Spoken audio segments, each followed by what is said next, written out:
Sad ću da vam ispričam nešto. Dajte vam malo da se skupe ljudi, pošto su mi sad svi izašli, pa imam samo 10 ljudi. Slušajte ovo danas. Ima što niste prijatelji ispod njih, vi ste ispod. Aj, ne veze, malo nek se skupe ljudi, ovako ću sama. Znači, ja sa mamom danas u onoj prodavnici Memox, kako god.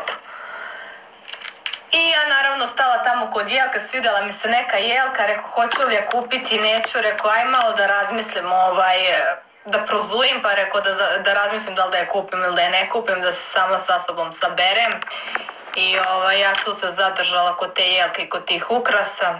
Kad dolazi ono odjednom, kaže, ajde sa mnom. Ma gde? Kaže, izgubila sam upaljač ispod kreveta. Kaže, kako ti se to desilo?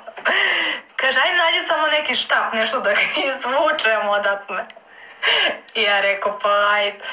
Ja uzem neki kao nož, nešto se prodaje, ovolika neki, nemam pojma ni ja. I ja idem, nosim onaj nož. I ona kaže, ovaj krevet. Ja kažem, pa šta si radila na tom krevetu, majke ti? Ona ide gleda krevete, čoveč. Ide traži, nemam pojma, ono je upaljač ispod kreveta, ona tamo čužila, snimala sam je. Ona čužila, vadi ono je upaljač, posle tamo, jao majko sveta. Jao, bože. Samo me blamira, ali dobro. Jer mi ona peva negde, otkud ja znam kako da li peva negde, Borise, nemam pojma. A uporno mi šalju ovi stranci, znači zahteve, uporno.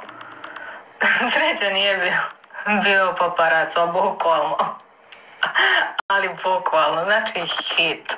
Ti ne veruješ šta je to bilo. Znači, ja koja idem s nožem ovolikim kao za njom, ona čučnula tamo, klegnula, vadi ispod onog kreveta. Brate, hit. Treba jednu veliku igru da imaš. Kako misliš da imam? Gurme. Kako misliš jednu veliku igru da imam? Nisam te razumela. Samo mi kažite kako da, ne mogu moje prijatelje da pozovem, pošto svi trenutno mečuju sa nekim. Tako da znate, a od ovih dole ne znam ko su. Sad ću da vidim, da pogledam, ali uporno mi šalju, znači ljudi, da li je ovo moguće? Da vidimo da li će ova da se javi.